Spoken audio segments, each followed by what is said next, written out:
Saudara-saudari yang terkasih, Minggu Sukacita, Minggu Gaudete, bacaan-bacaan kitab suci termasuk juga Mazmur antar bacaan dari Magnificat Maria, Pujian Maria, berisi tentang sukacita itu. Dan kalau kita perhatikan baik-baik Injil, Minggu Advent kedua itu minggu lalu, dan Minggu Advent ketiga itu minggu ini, tokohnya adalah Yohanes Pembaptis. Bedanya, minggu lalu diperkenalkan siapa Yohanes Pembaptis itu. Dalam Injil kali ini yang disampaikan ialah apa pesan, apa yang disampaikan oleh Yohanes Pembaptis. Apa yang diwartakan oleh Yohanes Pembaptis itu. Maka terjadilah dialog yang kita dengarkan tadi.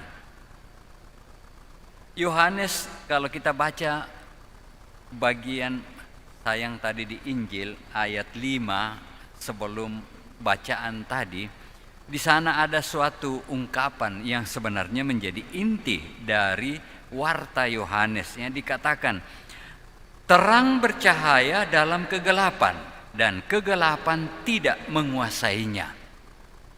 Itu yang diwartakan oleh Yohanes. Dia mengatakan ada hadir di antara kamu, tapi kamu tidak kenal dia. Dan dia itu adalah terang yang bercahaya dan tidak dikuasai sekalipun ia berada di dalam kegelapan. Saudara-saudari yang terkasih, Yohanes tadi memulai mewartakan apa yang ingin disampaikan, mulai dengan kata-kata yang sebenarnya negatif. Siapa engkau? Lalu dia menjawab, aku bukan Mesias. Dan kita tahu Mesias adalah orang yang resmi diutus Tuhan kepada umatnya untuk menuntun mereka kembali kepada Tuhan.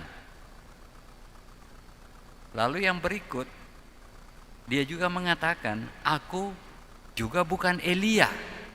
Siapa Elia sebenarnya? Elia itu adalah bagi orang-orang Yahudi, nabi yang datang menjelang akhir zaman. Jadi kalau Yohanes disangka Elia, itu berarti akhir zaman segera datang.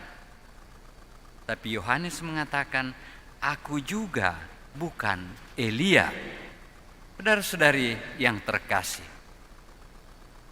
dengan penyangkalan Yohanes Pembaptis bahwa dia bukan Mesias, dia bukan Elia, apa yang diharapkan sebenarnya oleh Yohanes Pembaptis itu dengan mewartakan tentang cahaya itu?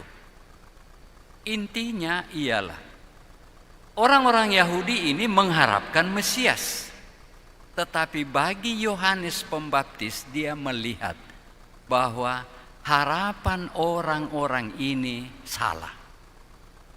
Mereka salah mengharapkan, harapannya salah, sehingga ketika Mesias datang mereka tidak kenal. Itu intinya. Harapan yang salah, ketika yang diharapkan sebenarnya datang, lalu yang mengharapkan dengan salah itu tidak mengenal yang datang itu. Apakah harapan seperti itu sebetulnya bukan hanya impian orang-orang Yahudi itu sendiri? Dan rupanya memang demikian.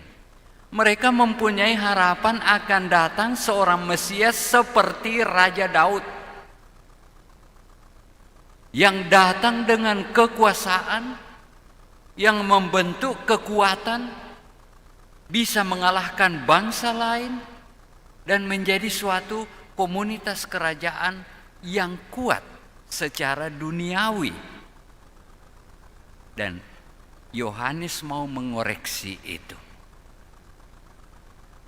Yohanes memperkenalkan diri seperti kita lihat minggu lalu sebagai suara yang berteriak-teriak di padang gurun, luruskan jalan bagi dia yang akan datang.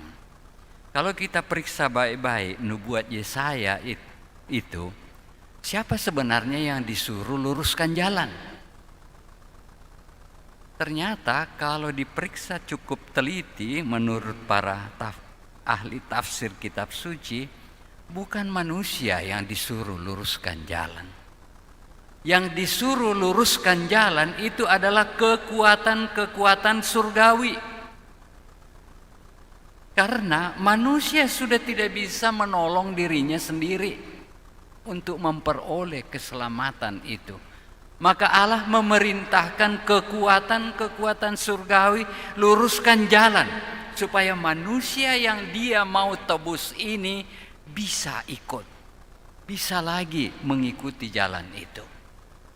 Dan saya kira itulah juga pesan bagi kita sekarang ini. Saudara-saudari yang terkasih, sebagai orang-orang yang sudah mengikuti Kristus, diharapkan kita mulai juga berjalan pada jalan yang lurus, yang sudah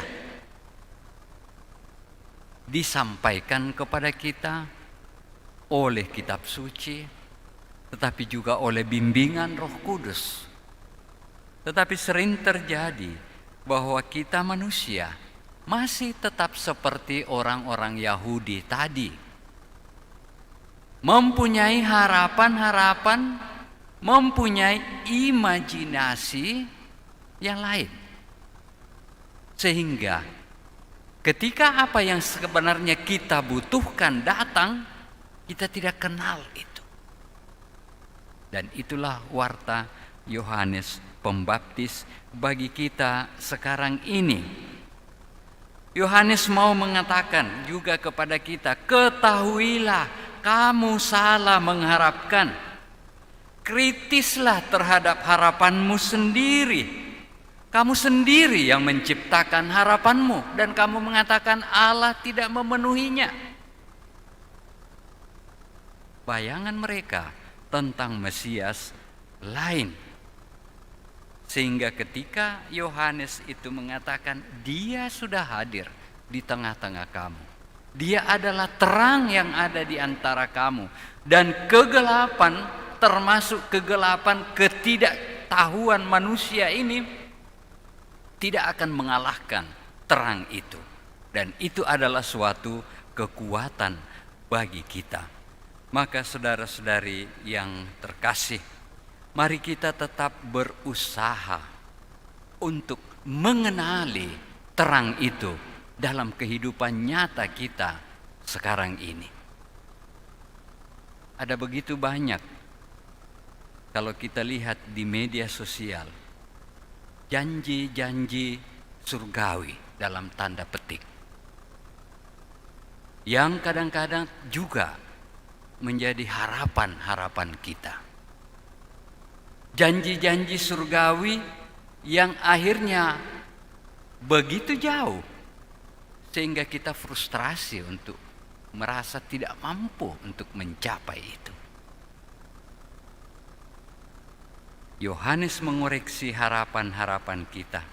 Maka saudara-saudari yang terkasih, mari kita selain berupaya mengenali terang itu yang sudah ada di antara kita, mari kita juga meneladani Yohanes Pembaptis itu, mewartakan, memperkenalkan terang itu kepada dunia di sekitar kita, kepada kehidupan di sekitar kita lewat perbuatan-perbuatan kita, lewat ibadat-ibadat kita, lewat apa saja yang kita lakukan, supaya orang di sekitar kita mengenal terang yang sudah hadir itu.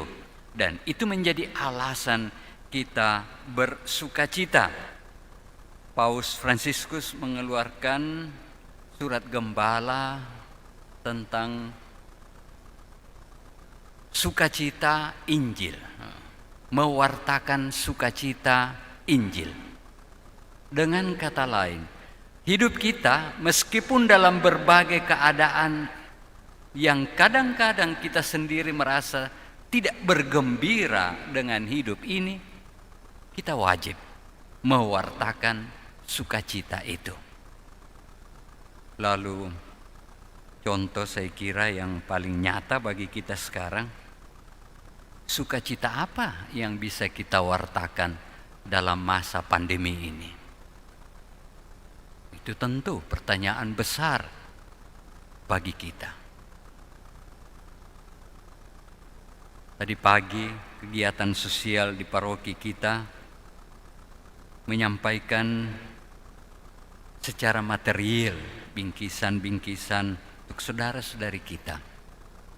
Dan dalam pengantar tadi sebelum kegiatan itu dilakukan, saya sampaikan bahwa mungkin selama masa pandemi kita beribadat live streaming. Banyak hal kita lakukan tidak secara fisik. Mungkin iman kita juga seakan-akan kurang menyentuh segi fisik kemanusiaan kita.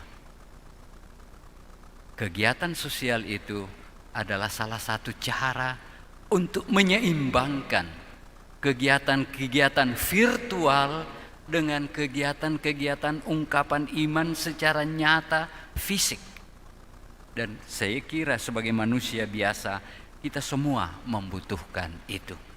Oleh karena itu, mari kita terus kreatif untuk memperkenalkan terang itu kepada dunia di sekitar kita, kepada orang-orang sekitar kita. Karena kita yakin terang itu tidak akan dikalahkan oleh kegelapan yang ada di sekitarnya, dan itu alasan untuk bersukacita. Juga mungkin salah satu kegiatan fisik yang bisa dibuat di rumah-rumah sekarang, kalau lihat di gereja sudah ada pohon dan ada kandang Natal yang buat orang-orang muda kita. Mungkin di rumah supaya anak-anak itu terlibat secara fisik, diajaklah membuat hal-hal seperti itu. Mempersiapkan kandang Natal sederhana, pohon Natal.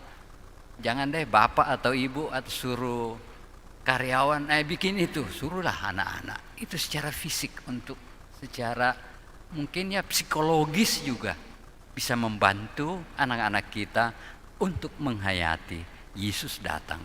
Terang itu datang, dia akan menyinari kehidupan kita. Semoga kita semua seminggu lagi mempersiapkan diri untuk merayakan hari Natal yang adalah terang dunia bagi kita semua. Amin.